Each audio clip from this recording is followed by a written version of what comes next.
कळो तूच कर्म तुझे नाम धर्म वार करी पंथा पांडुरंग न लगे मरावे ऐसा ठाव दिला देवे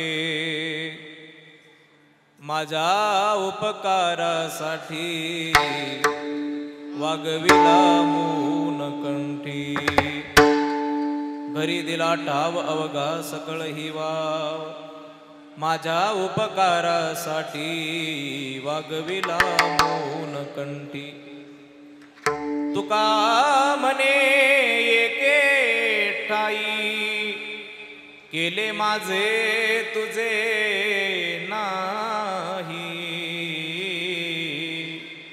माझ्या उपकारासाठी वागविला मौन कंठी समचरण सरोजम सांद्र नीलांबुदाभं जगननीत पाणी मंडनं मंडनानां तरुण तुलसी माला कंदरं कंजनेत्रं सदयदवलहासं विठ्ठलं चिन्तयामि कलावज्ञ जीवोद्धरार्धावतारं कलंकंक तेजोदिकामोदि वक्त्रं कलानीश वादापनोदार दक्षं समाधिस्थमूर्तिं भजे ज्ञानदेवं नमो सद्गुरु तुकया ज्ञानदीपा नमो सद्गुरु सच्चिदानंद रूपा नमो सद्गुरु भक्त कल्याण मूर्ति नमो सद्गुरु भास्करा पूर्ण कीर्ति गंगा विशुद्धं नितपाद स्पर्शं सरोविष्टितं चुंबितं पुण्यस्थानं सराले स्थितं तं समाधिस्थमूर्तिं नमामि गंगा गिरिजि योगिराजं तपोज्ञान वैराग्य भक्ति स्वरूपं सदा अलंकृतं साधु संन्यास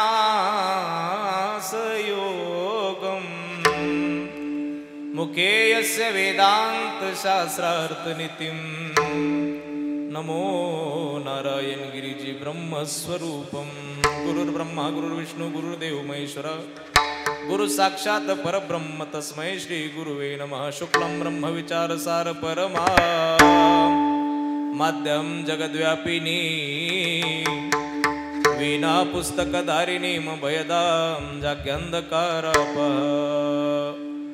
हस्ते स्फाटिक मालिकांच ददतीं पद्मासने संस्थिता वंदे तं परमेश्वरीं भगवती बुद्धिप्रदा शारदा श्री गुरुचरण सरोज रजन जमुन मुकुर सुधारी बरनो रघुबर बिमल जसु जोदाय कुपलचारु महिम्न पारं ते परम विदिशो यत् सदृशी सुचिर ब्रह्मादि नाम पितदो सन्नास्तु गिरा अथा वाच सर्वस्वमति परिणामावधि गृणन् ममापेश स्तोत्रे हर निरपवाद परिकर जिते ज्ञान विज्ञान संजीव होते जिते योग विद्येस सामर्थ्य येते जिते मानवाला मिळे मोक्ष गाथा तुझ्या पायरीशी सदा नम्र माता तुझ्या मंदिरी आर्त जीवा सतृप्ती तुझ्या दर्शने लोग स्वानंद घेती श्रुती धन्य झाल्या तुझे गीत गाता तुझ्या पायरीशी सदा नम्र माता आगा ज्ञान देवा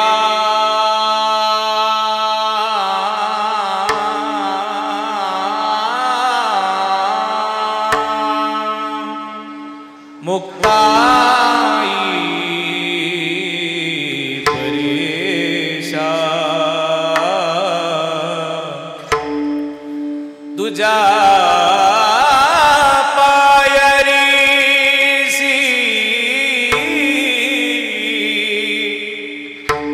सदा नम्र माता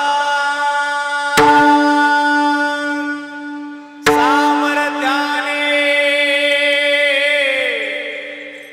गंगा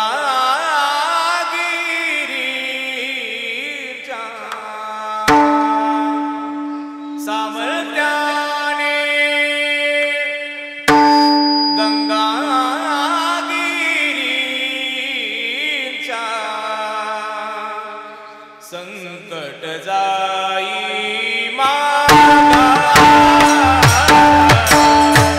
जय जय गंगागी जय जय गंगागी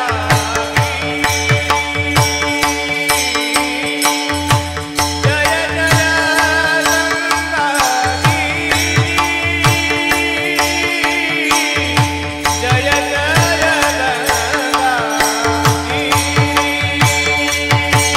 हो जय जय गंगागिरी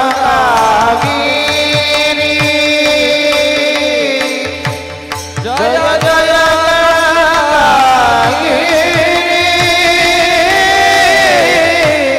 जय जय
संतांच्या सेवेलागी सेवक झालो तुमच्या लागलो निज चरणा अहोजी स्वामी तुक या देवा यावरी न करावा अवहेरू न लगे मरावे ऐसा ठाव दिला देवे माझ्या उपकारासाठी वागवेला मून कंठी प्रस्तुत साधू संतांच्या पदस्पर्शाने पावन पुनीत झालेल्या महाराष्ट्राच्या मातीला वंदन करून कैवल्य साम्राज्य चक्रवर्ती श्रीमंत श्री ज्ञानोबराया जगद्गुरु श्री तुकोबराय योगीराज सद्गुरु श्री गंगागिरीजी महाराज स्वानंद सुख निवासी ब्रह्मलीन गुरुवर्य सद्गुरु श्री नारायणगिरीजी महाराज विश्वगुरु निवृत्तीनाथ महाराज स्वानंद सुख निवासी सद्गुरु जोग महाराज व सकल वारकरी संतांच्या ठिकाणी साष्टांग प्रणिपात करतो आणि माझ्या कीर्तन सेवेला सुरुवात करतो. सेवेला सुरुवात करण्यापूर्वी वक्ता संबंधाने काहीसा परिहार देणक्रम प्राप्त आहे आणि म्हणून परिहार द्यायचा तो असा असणाऱ्या पुण्यक्षेत्र मनेगाव तालुका शिन्नर या मनेगावच्या पुण्यभूमीमध्ये पुण्य परिसरामध्ये राहणारा बुचुडे पाटील परिवार आणि या परिवारातील एक ज्येष्ठ सदस्य जिला आई म्हटलं जातं, जिला माय म्हटलं जातं, जिला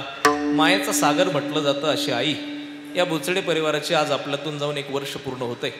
वैदिक सनातन हिंदू धर्म नियमानुरूप आत्म्याने देहाचा त्याग केल्यानंतर क्रमशः काही दिवसानंतर काही वेळेनंतर काही विधी केले जातात. ज्यातला अत्यंत महत्त्वपूर्ण मानला जाणारा हा पुण्यस्मरणाचा वर्ष श्राद्धाचा विधी. स्मरणाच्या निमित्ताने या ठिकाणी बुचडे परिवाराने मोठ्या श्रद्धायुक्त अंतःकरणाने आपल्या आईसाहेबांच्या निमित्ताचा हा सोहळा या ठिकाणी समर्पित करत आहेत. त्यामध्ये त्यांचा संबंध परिवार आहे कैलासवासी मातोश्री सरस्वती कचरू पाटील बुचुडे. आईसाहेबांच्या निमित्ताने त्यांचा संबंध परिवार, त्यामध्ये त्यांची मुलं मुली, त्यांचे बंधू, त्यांच्या सुना, त्यांचे नातू नातवंड सर्वच परिवार आहे. त्यामध्ये त्यांचे प्रामुख्याने असलेले त्यांची मुलं श्री बाळासाहेब कचरू बुचुडे, श्री ज्ञानेश्वर कचरू बुचुडे, श्री दत्तात्रय कचरू बुचुडे, त्याचबरोबर रामनाथ कचरू बुचुडे, दशरथ कचरू बुचुडे आणि त्यांच्या मुली आहेत सौभाग्यवती लंका सुनील मोगले, गंगा भागीरथी चंद्रकला खंडेराव मरकड आणि एक मुलगा त्यांचा जो त्यांच्या अगोदर या ठिकाणी गेलेत आणि एक मुलगी देखील, त्यामध्ये कैलासवासी त्र्यंबक कचरू बुचुडे आणि कैलासवासी मंदा सुनील मोगले आणि समस्त बुचडे परिवार, सगळे सोयरे नातलग आप्तेष्ट मित्र परिवार. आईंच्या नंतर त्यांचा खूप मोठा परिवार आहे. पत्रिकेमध्ये खूप सारी नावं आहेत, जवळजवळ 15-20 मिनटं लागतील इतकी नावं आईच्या परिवारामध्ये. त्यांचे नातू नातवंड जवळजवळ 20 ते 25 नातू नातवंड आहेत. आणि त्यांचा सर्वच मोठा परिवार आहे. मोठ्या श्रद्धेने मोठ्या दुःखाने आईला ही अखेरची तिलांजली समर्पित करण्याचा त्यांच्या अंतःकरणातला भाव आहे. आणि म्हणून आज या ठिकाणी बुचडी परिवार मोठ्या श्रद्धेने हा सोहळा संपन्न करतो. कार्यक्रमाला या ठिकाणी सुंदर करण्यासाठी सर्वच मान्यवर उपस्थित आहे. माझ्याही जीवनामध्ये आईला अखेरची तिलांजली समर्पित करण्याचा जो सुयोग आहे तो याच परिवाराचे आईची सर्वच मुलं सर्व मुलांच्या माध्यमातून या ठिकाणी असणारं हे निमंत्रण आहे. आणि त्यातल्या त्यात या परिसरामध्ये परमार्थासाठी ज्यांनी आपल्याला वाहून घेतलं आणि असे अत्यंत आमच्या सर्वांचे लाडके आमच्या सर्वांचे जिवलग किंबहुना महाराष्ट्रातल्या प्रत्येक कीर्तनकाराचे कलाकाराचे अत्यंत लाडके अत्यंत स्वगी प्रिय असे आमचे साहेबराव भाऊ राजगुरू यांच्या माध्यमातून या ठिकाणी खरं तर आजचा हा येण्याचा योग आहे. खूप व्यापातून वेळ काढून ते या परमार्थासाठी वेळ देतात. खरं तर त्याच्यासाठी आवड लागते आणि ती आवड त्यांच्या ठिकाणी आहे. आणि म्हणून साहेबराव भाऊंच्या माध्यमातून आणि बुचडी परिवाराच्या माध्यमातून हे निमंत्रण आहे. आज कार्यक्रमाला गोड करण्यासाठी उपस्थित मान्यवर त्यामध्ये प्रामुख्याने उपस्थित सर्वच मान्यवर मंडळी आहे. मग विशेषत्वाने ज्यांचा उल्लेख या ठिकाणी आहे ते या कार्यक्रमाला गोड करण्यासाठी अत्यंत सुंदर ज्यांचा या ठिकाणी गाणं आहे सुंदर अशा पद्धतीची गाण्याची साथ ज्यांची आपल्याला या ठिकाणी लाभली ते परम आदरणीय वंदनीय श्रीमान हरिभक्तपरायण माझे अत्यंत जीवशी जिवलग मित्र स्वर अलंकार प्रकाशजी महाराज नायकवाडी या ठिकाणी आहेत. त्यांच्यासाठी एकदा जोरदार टाळीवाला. प्रकाशजी महाराज या ठिकाणी आहेत त्यांना विशेष धन्यवाद. त्याचबरोबर दुसरे आदरणीय हरिभक्तपरायण त्याच तोलामोलाचं गाणं संगीत अलंकार अत्यंत गोड गळ्याचा गायक आणि गोड स्वभावाचा गायक श्रावणजी महाराज बनाळे त्यांना विशेष धन्यवाद. ते या ठिकाणी उपस्थित आहेत. त्याचबरोबर आज आम्हा सर्वांसाठी पखवाजाची साथ ज्यांची आहे आपण बराच वेळचा त्यांचा पखवाज ऐकतोय आणि एक वेगळ्याच पद्धतीचा पखवाज त्यांचं वाजवणं आहे. पखवाजावरती तेवढी कमांड आहे तेवढी साधना आहे. पखवाजाशी एकनिष्ठ राहून जसं एखादा प्रियकर एखाद्या प्रियसीशी एकनिष्ठ राहतो एखादा प्रियकर एखाद्या प्रियसीशी एकनिष्ठ राहतो जशी आई आपल्या लेकराशी एकनिष्ठ राहते तशी आपल्या साधनाशी आपल्या कलेशी एकनिष्ठ राहून जी कला प्राप्त केली अशी आमचे दिनूदादा दिनेशजी महाराज मोजाड नाशिकचं रत्न आहे नाशिकचं वैभव आहे. मला वाटतं उभ्या वारकरी संप्रदायाचं वैभव आहे. दिनूदादांना विशेष धन्यवाद आहे. ते या ठिकाणी उपस्थित आहे. चोपदाराच्या सेवेसाठी आपल्याला लाभलेले हरिभक्तपरायण विष्णू महाराज या ठिकाणी आहेत. राजू महाराज या ठिकाणी आहेत. त्याचबरोबर जय बाबाजी वारकरी शिक्षण संस्था त्र्यंबकेश्वरवरून या ठिकाणी उपस्थित हे सर्व बालगोपाळांसाठी एकदा जोरदार टाळी वाजवा.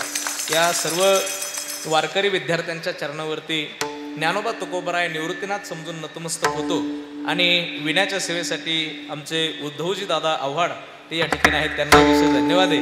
सुंदर अशी विण्यासाठी या ठिकाणी त्यांची साथ आहे. आणि हा सगळा साज तुम्ही सिन्नरकरांनी नाशिककरांनी पुढे आणलेला आहे. इतके सुंदर विनेकरी असावे कीर्तनामध्ये चोपदारांनी इतक्या सुसज्ज अवस्थेत असावं इतक्या सुंदर व्यवस्थित अवस्थेत असावं हे सगळं जर पुढे कोणी आणलं असेल तर तुमच्या नाशिक जिल्ह्याने प्रमुखत्वाने आणलं. आणि म्हणून तुम्हाला विशेष धन्यवाद देतो. नाशिककरांना साहेबराव भाऊंना विशेष धन्यवाद देतो. यांचा खूप आग्रह असतो की ही मंडळी असलीच पाहिजे त्याच्याशिवाय कीर्तनात रंगत येत नाही. आणि म्हणून खूप जीव लावून ही मंडळी तयार करावी लागतात. ही मंडळी तयार झाली. आमचे उद्धव महाराज आहेत त्यांना विशेष धन्यवाद आहे. सर्वच मान्यवर आहेत. साऊंडवाले दादा तुम्हालाही विशेष धन्यवाद आहे. अत्यंत सुंदर आपला साऊंड आहे. गोड अशी साऊंड सिस्टीम आहे. सांगण्याची गरज पडत नाही काय पाहिजे. माऊली साऊंड सिस्टीम रुई त्यांनाही विशेष धन्यवाद आहे. आणि या सगळ्या कीर्तनाचं चित्रीकरण करून वर्षानुवर्ष आपल्याला पाहता येईल अशी गोड व्यवस्था त्यांच्या माध्यमातून परिवाराच्या माध्यमातून केली. गजर हरिनामाचा त्यांना विशेष धन्यवाद आहे. गजर हरिनामाचा यूट्यूब चॅनलचे आमचे उद्धवदादा कवडे त्यांना विशेष धन्यवाद आहे. खूप सुंदर पिक्चर क्वालिटी आहे. आवाजाची क्वालिटी खूप सुंदर आहे. आणि प्रपंचाच्या परिवाराच्या कामातून वेळ काढून ही फक्त आवड म्हणून जोपासायचं काम ते करतात. त्यांना विशेष धन्यवाद आहे. आणि सर्वच मान्यवर या ठिकाणी उपस्थित आहेत. आपण सर्व मान्यवरांच्या चरणावरती नतमस्तक होतो. सर्वच आपले परिचित अपरिचित जरी कोणाचा नामोल्लेख माझ्याकडून राहिला असेल आमचे सुरेश भाऊ या ठिकाणी उगले सुरेश भाऊ उगले या ठिकाणी आहेत. त्यांनाही विशेष धन्यवाद आहे. विशेष प्रेम त्यांचं माझ्यावरती आहे.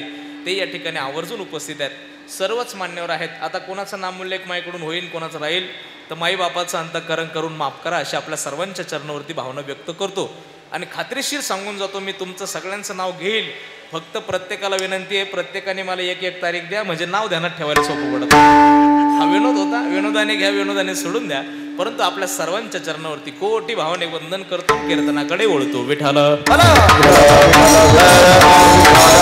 करता देवता निवडलेला अभंग महान भगवत भक्त विश्ववंद्य महाराष्ट्र भूषण कनकाई बोलोबा पुत्र पंचमवेद निर्माते जगद्गुरु जगद्वंदनीय श्रीमंत संत संत श्रेष्ठ श्री तुकोबरायांचा चार चरणाचा अत्यंत उत्तम गोड या मृत्यू लोकामध्ये जन्माला आलो आणि जन्माला आल्यानंतर भगवान परमात्म्याचं नामचिंतन करून जे मला मिळालं त्याचं उत्तर जगद्गुरु तुकोबराय देतात. तुकोबराय सांगतात आज हा अभंग लिहिण्याचं कारण असं आहे की या परमात्म्याच्या सेवेने कुणाला लौकिकातलं मिळालं असेल, या परमात्म्याच्या नवसाने कुणाला लौकिकातलं प्राप्त झालं असेल, प्रपंचातलं प्राप्त झालं असेल, व्यवहारातलं प्राप्त झालं असेल, पण मला लौकिकातलं व्यवहारातलं प्रपंचातलं नाही तर मला अलौकिकातलं प्राप्त झालं. ते अलौकिकातलं नेमकं काय त्याचं जगद्गुरु तुकोबराय या ठिकाणी विस्तृत चिंतन करतात. अभंगामध्ये उपकार नावाचा शब्द आहे माझ्या उपकारासाठी. त्या उपकारापासून आपण सुरुवात करूया. या जगामध्ये प्रत्येक माणसावरती प्रत्येक जीवावरती कोणाचे ना कोणाचे उपकार आहेत. लक्ष माझ्याकडे ठेवा. प्रत्येक जीवावरती कोणाचे ना कोणाचे उपकार आहेत. उपकाराशिवाय मनुष्याचं जीवन घडत नाही. मी उदाहरण स्पष्ट करून देतो. आपण रात्री झोपतो आणि सकाळी उठतो हेच कोणाचे तरी उपकार आहेत. सकाळी उठल्या उठल्या आपल्याला आठवतं की आज कीर्तन आहे हे कोणाचे तरी उपकार आहेत. कीर्तनात आपण बसून ऐकू शकतो हे कोणाचे तरी उपकार आहेत. मी घरून निघाल्यानंतर कीर्तनापर्यंत पोहोचू शकतो हे सुद्धा कोणाचे तरी उपकार आहेत. आपण चहा नाश्ता करतो आणि तो चहा नाश्ता खात असताना आपले घरचे माणसं विष न कालवता आपल्याला ते देतात हे सुद्धा त्यांचे आपल्यावरती उपकारच आहेत. उपकारच आहेत. पोटात गेलेलं अन्न पचतं हे सूर्याचे आपल्यावरती उपकार आहेत. ऐका, पोटात गेलेलं अन्न पचतं हे सूर्याचे आपल्यावरती उपकार आहेत. आणि पोटात जाणारं अन्न ही धरणी माता स्वतःच्या पोटात नांगराचा फाळ खुपसवून घेते आणि पिकवते म्हणून मातीचे सुद्धा आपल्यावरती उपकारच आहेत. इथे उपकाराने घडणारी संस्कृती तिला भारतीय संस्कृती असं म्हणतात.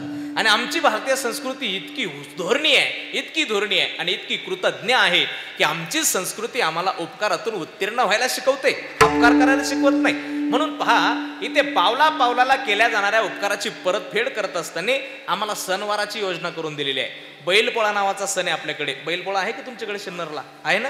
बैलपोळ्याला कुणाची पूजा करतात? बैलपोळ्याच्या दिवशी बैलाची पूजा करतात.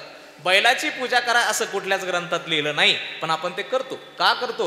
कारण आमची संस्कृती आम्हाला सांगते शेतकरी राजा वर्षभर तुझ्या खांद्याला खांदा देऊन हा बैल वर्षभर तुझ्या शेतात राबतो ना रे, म्हणून एक दिवस त्याच्या उपकारातून उत्तीर्ण होण्याचं म्हणून त्याची पूजा ही बैलपोळ्याचं कारण आहे. नाही तर ग्रंथात कुठे तुम्हाला कुठं सापडणार नाही. मला नाही सापडलं अभ्यासात, तुम्हाला सापडलं तर बघा बुवा. बैलपोळ्याचं कारण ते आहे. अजून ऐका, दसऱ्याच्या आता दसरा झाला, दिवाळीच्या अगोदर दिवाळी होती का तुमच्याकडं? बोलत चला तुम्ही. दिवाळी होती, दिवाळीच्या अगोदर 15 दिवस काय झाला? दसरा झाला. झाला ना तुमच्याकडं? दसरा आहे का कायम शिमगाच आहे तुमच्याकडं? दसरा आहे ना? हा आहे दसरा, बरोबर.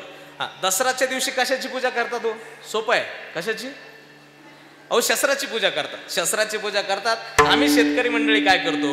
वाफ्यातून पावडं सापडून आणतो, खुरपं सापडून आणतो, विळा सापडून आणतो, पास सापडून आणतो, नांगर सापडून आणतो, साखळी सापडून आणतो. आम्ही सगळीच अवजारं सापडून आणतो, त्याला धुवून काढतो. दसऱ्याच्या दिवशी सकाळी सकाळी देवघराच्या समोर असा कपडा मांडला जातो, त्याच्यावरती अशी आमची सगळी अवजारं मांडली जातील. जे अवजारं वर्षभर कुठं पडतात त्याचं कोणाला घेणं देणं नाही, पण ती दसऱ्याच्या दिवशी देवाच्या समोर मांडली जातात. त्याच्याबरोबर ते मांडल्यानंतर त्याच्यामध्ये धन जे उगलेलं असतं त्या ते धन काढून त्याच्यावरती वाहिलं जातं, त्याच्यावरती फुलं वाहिली जातात, त्याच्यावरती हळदी कुंकू वाहिलं जातंय. घरामध्ये बनलेला देवासाठीचा नैवेद्य, त्या देवाच्या नैवेद्याबरोबर त्या शस्त्रासाठी सुद्धा एक सेपरेट नैवेद्य बनला जातो, त्या शस्त्राला तो वाहिला जातो. ऐका ऐका ऐका, याच्या पुढे ऐका. जगाच्या मायबापाच्या चरणावरती ज्याने आम्हाला जन्म दिला त्याच्या चरणावरती आम्ही सर्वस्व समर्पण करून जसं नतमस्तक होतो तसं दसऱ्याच्या दिवशी लोखंडाच्या समोर सुद्धा आम्ही नतमस्तक होतो. आणि लोखंडाच्या समोर नतमस्तक होणारी जगाच्या पाठीवरती एकमेव संस्कृती आहे, तिला भारतीय संस्कृती असं म्हणतात. ऐका, भारतीय संस्कृती आम्हाला लोखंडाच्या समोर नतमस्तक व्हायला शिकवते. त्याचं एवढंच नाही, मुक्या प्राण्याच्या सुद्धा चरणावरती नतमस्तक व्हायला शिकवते. अजून पुढे ऐका, हरतालिकेच्या दिवशी फळाफुलांच्या सुद्धा आम्ही नतमस्तक होतो. हरतालिकेला फळाफुलांची पूजा करतात ना मायला. वट सावित्रीच्या दिवशी लिंबात झाडाची पूजा, बरोबर ना? वडाची पूजा करतो, बरोबर आहे. वडाची पूजा केली जाते. कशासाठी करतात?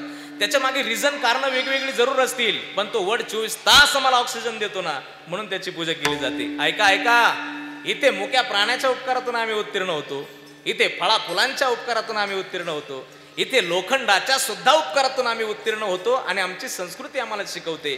तर आमची संस्कृती जन्मदात्या मायबापाच्या उपकारातून उत्तीर्ण व्हायला शिकवत असेल की नाही? शिकवते. आता आम्ही ते ॲप्रिशिएट करत नाही तो भाग निराळा, आम्ही मान्य करत नाही तो भाग निराळा. आईने आम्हाला काय दिलं, वडिलांनी आम्हाला काय दिलं हे सांगण्याची गरजच नाही. का सांगायची गरज पडायला पाहिजे? किंबहुना आईने आमच्यासाठी काय केलं आणि वडिलांनी आमच्यासाठी काय केलं हे विचारण्याचं सुद्धा काय आपल्याला वाटावं, विचारावं सुद्धा का वाटावं, त्यांनी काय केलं हे काय सांगण्यासारख्या गोष्टी आहेत का? एक गोष्ट ऐका, आई काय करते आणि वडील काय करतात हे कधीच ते हिशोब ठेवत नाही. हा त्यांचा सगळ्यात मोठा गुन्हा आहे. काय? कान ज्यांचे माझ्याकडे त्यांना कळेल. आई आमच्यासाठी आयुष्यभर काय करते आणि बाप आमच्यासाठी काय करतो हे वर्षभर त्याचा आयुष्यभर त्याचा हिशोब ठेवत नाही. हा त्यांचा सगळ्यात मोठा गुन्हा आहे. आम्ही करते कमायला लागल्यानंतर, करते झाल्यानंतर आम्ही प्रत्येक रुपयाचा हिशोब डायरीमध्ये लिहितो. पण बाप आणि आई आमच्यासाठी आयुष्यभर काय करतात ना त्याचा हिशोब कधी डायरीत लिहून ठेवत नाही. हा त्यांचा मोठा गुन्हा आहे.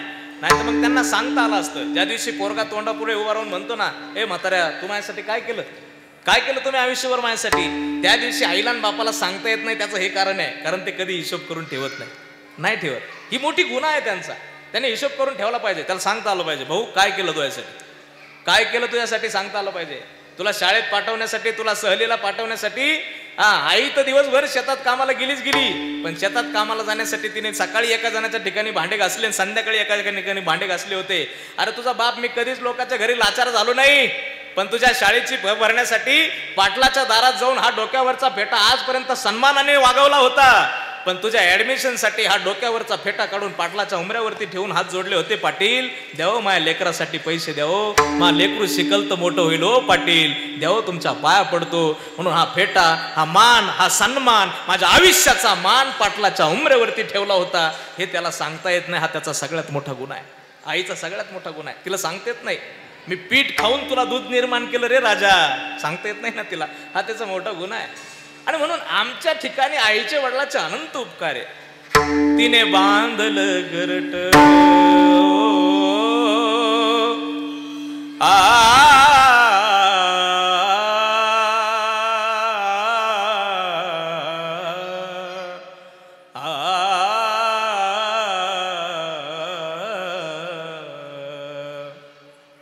तिने बांधलं घरट,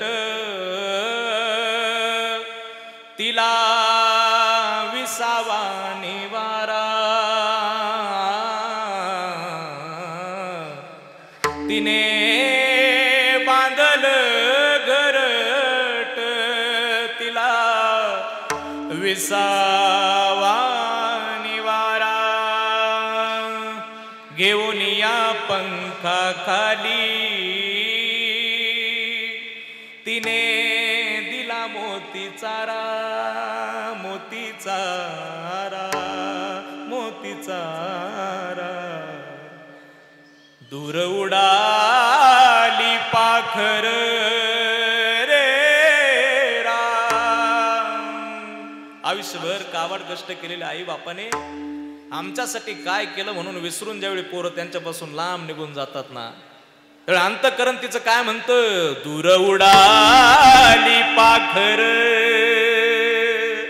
पांग आईच फेडाया रे, पांग पांग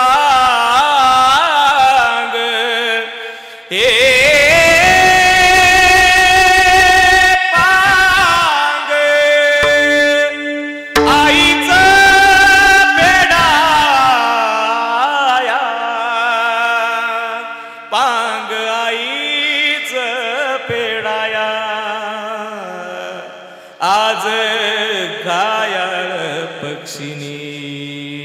पक्षिनी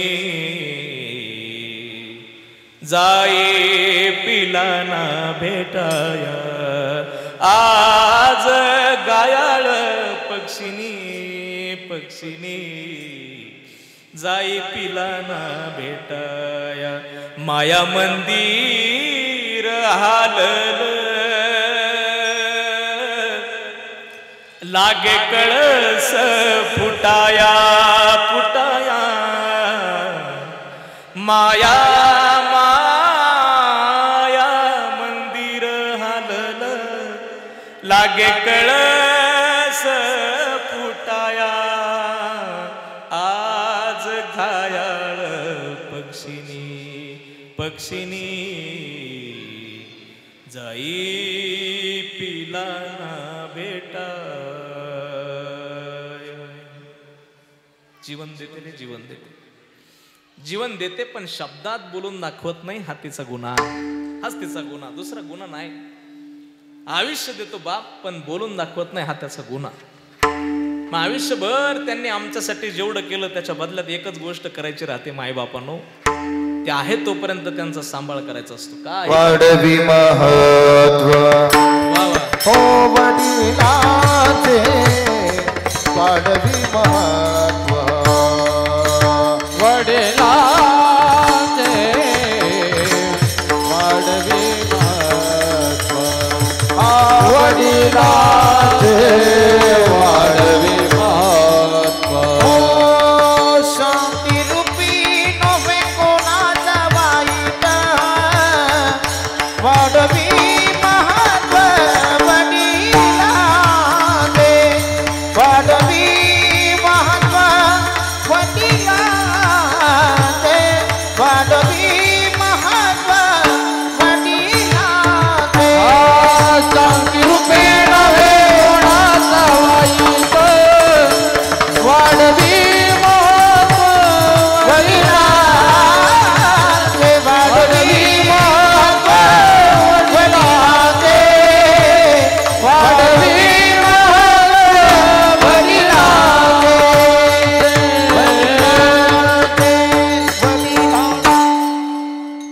वाढवी महत्व वडिलांचे. महाराज म्हणाले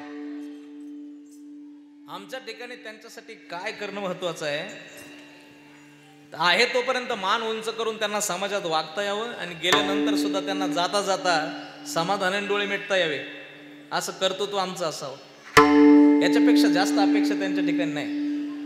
आणि म्हणून आज बुचडे परिवार आईच्या निमित्ताने एकत्र होऊन एवढं सगळं सोहळा संपन्न करताना राजगुरू भाऊने मला सांगितलं, खूप आईच्या बद्दल प्रेम परिवाराच्या निमित्ताने आहे, खूप परिवाराच्या मनामध्ये आईची भावना आहे. आमच्या आईने आमच्यासाठी सर्वस्व दिलं. मला एक कळतं सुरेश भाऊ, जगामध्ये पावला पावलाला ऐका कान ठेवून उघडे, पावला पावलाला माणसं भेटतात. बाबा हे सगळं जे उभं तुम्हाला दिसतं ना, याच्यात आमच्या म्हाताऱ्याचं म्हातारीचं काय नाही बरं का. त्यांना काय जमलं नाही, पठ्ठ्याने केलं, असे म्हणणारे पावला पावलाला माणसं भेटतात. पण जिथे हे सगळं तुम्हाला उभं दिसतं ना बाबा, ही कृपा आमच्या आईची बरं का, ही कृपा आमच्या वडिलांची बरं का, असं म्हणणारे पोरं पाहायला मिळतात. तिथे समाधान मिळतं की आपण खरंच महाराष्ट्रात राहतो, भारतात राहतो. इथे संस्काराने घडलेला भारत आहे, इथे संस्काराने घडलेला भारत आहे. आमच्या आईची वडिलांची कृतज्ञता व्यक्त करायला लागते. काय जन्म दिलेला मायबापासाठी जन्म दिला आईने मला, उपकार हा मोठा झाला. तिचे अनंत उपकार आहे. राष्ट्रसंत तुकडोजी बाबा तर म्हणाले, आई ग थोर तुझे उपकार, आई ग थोर तुझे उपकार, आई ग थोर तुझे उपकार, आई ग थोर तुझे उपकार, आई ग थोर तुझे उपकार, आई ग थोर तुझे उपकार,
केले कृतार्थ जन्म देवोनी थोर मला संस्कार आई ग थोर तुझे उपकार.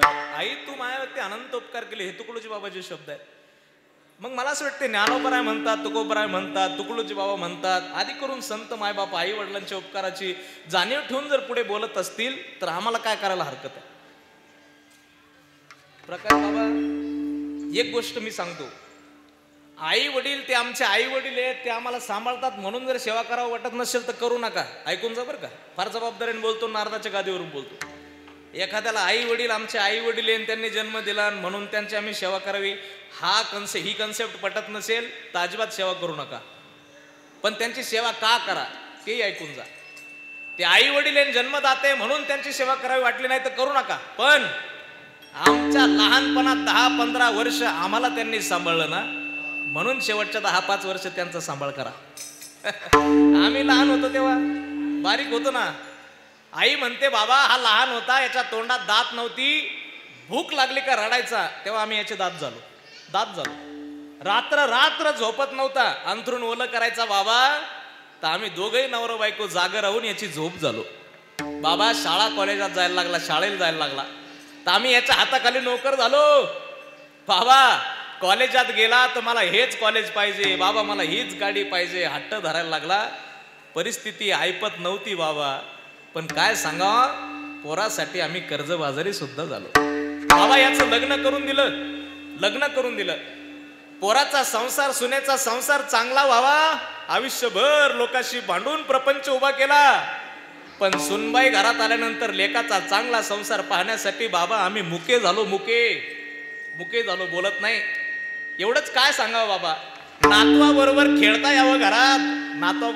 खेळता यावं म्हणून 70च्या वयामध्ये आता गुडघे काम करत नाही तरी सुद्धा घोडा झालो, पोरासाठी घोडा झालो.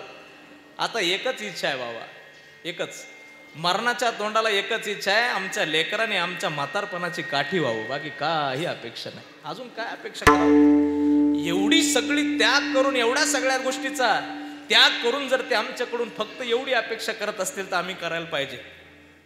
लेकुराचे हित,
की लेकुराचे हित वाहे माऊलीचे चित्त ऐशी कळवळ्याची जाती करी लाभाविन प्रीती. लाभाशिवाय प्रेम करतात आई वडील, म्हणून त्यांच्यासाठी आम्ही प्रेम करावं, त्यांना सांभाळ करावा. अहो जगद्गुरु तुकोबराय म्हणतात मी स्वतः केला, आईचा वडिलाचा सांभाळ केला आणि पुढे काय, तुकोबराय म्हणतात ते होते तोपर्यंत तर सांभाळ केला, सेवा केली, तोपर्यंत कधी देवाचं नाव मी घेतलं की नाही मला आठवत नाही. हे तुकोबरायच्या वडिलांचं आईचं चरित्र जे आहे ते आपल्याला कुठं पाहायला मिळत नाही. जगद्गुरु बोलोबा आणि कणकाईचं चरित्र पाहायला मिळत नाही, पण सांगतो तुम्हाला गादीवरून नारदाच्या. जगद्गुरु तुकोबराय आपल्या आईचा आणि वडिलाचा आहे तोपर्यंत मरेपर्यंत सांभाळ करतात आणि निष्ठेने सांभाळ करतात. तुकोबराय म्हणतात तोपर्यंत माझ्या आईने आणि वडिलांनी केलेला परमार्थच माझ्यासाठी कामाला आला. मी केला की नाही माहिती नाही, पण आईचा वडिलाचा मी सांभाळ शेवटापर्यंत केला आणि त्यांचा शेवट केला. पिंड पदावरी दिला आपुले करी माझे, झाले गयावर्जन फिटले पितरांचे ऋण. आईच्या वडिलांचा सांभाळ केला, गेल्यानंतर त्यांचे विधी केले आणि मग त्यांचा एक संस्कार घेऊन पुढे चाललो. कोणता संस्कार? माझ्या वडिलाचे मेरासे गा देवा, माझ्या वडिलाचे मेरासे गा देवा, माझ्या वडिलाचे मेरासे गा देवा, माझ्या वडिलाचे मेरासे गा देवा, माझ्या वडिलाचे मेरासे गा देवा, माझ्या वडिलाचे मेरासे गा देवा, माझ्या वडिलाचे मेरासे गा देवा, माझ्या वडिलाचे मेरासे गा देवा. तुझी चरण सेवा पांडुरंग, तुझी चरण सेवा पांडुरंग, हे तुझी चरण सेवा पांडुरंग, उपवास मारणे लागला तारंग, उपवास मारणे लागला तारंग. तुझी चरण सेवा पांडुरंगा, तुझी चरण सेवा पांडुरंगा, तुझी चरण सेवा पांडुरंगा, उपवास मारणे लागला दारवंड, उपवास मारणे लागला दारवंड, दारवंड, दारवंड. माझी मिरासे गा देवा. मिरासा म्हणजे काय? माझ्या वडिलाची मिरासा. त्याला काय मिरासा? माझ्या वडिलाची मिरासी का देवा. काय मिरासा आहे? काय संस्कार आहे? मिरासा म्हणजे संस्कार. काय? तुझी चरण सेवा पांडुरंगा. ते होतेपर्यंत तोपर्यंत सेवा केली, त्यांचे यथासांग विधी केले आणि त्यांचा एक संस्कार मी पुढे घेऊन चाललो, तो तुझ्या चरणाच्या सेवेचा आहे.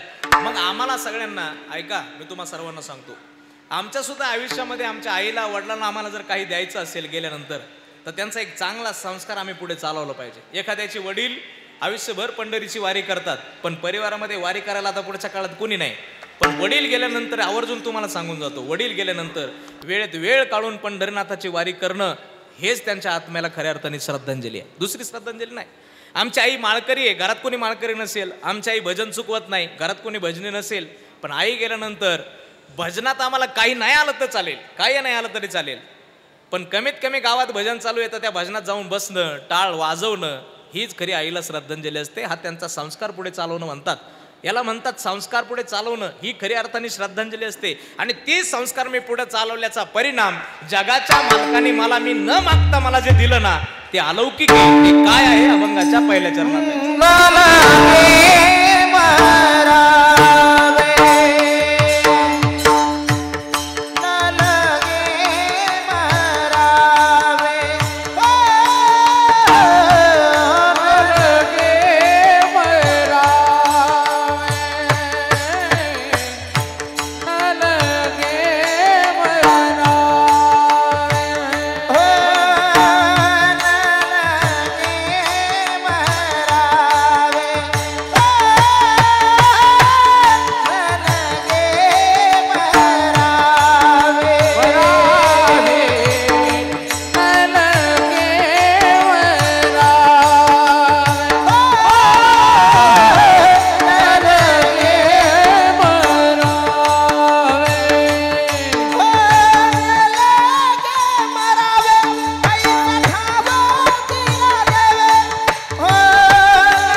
न लगे मरावे ऐसा ठाव दिला देव. हॉलमध्ये साऊंड ऑपरेट करणं अवघड असतं, पण आमच्या माऊलीने खूप सुंदर ऑपरेट केलं. तर आवाज घुमतो खूप चांगल्या पद्धतीने. ऑपरेटिंग त्यांचे आहे, त्याच्यातलं ज्ञान त्यांना आहे.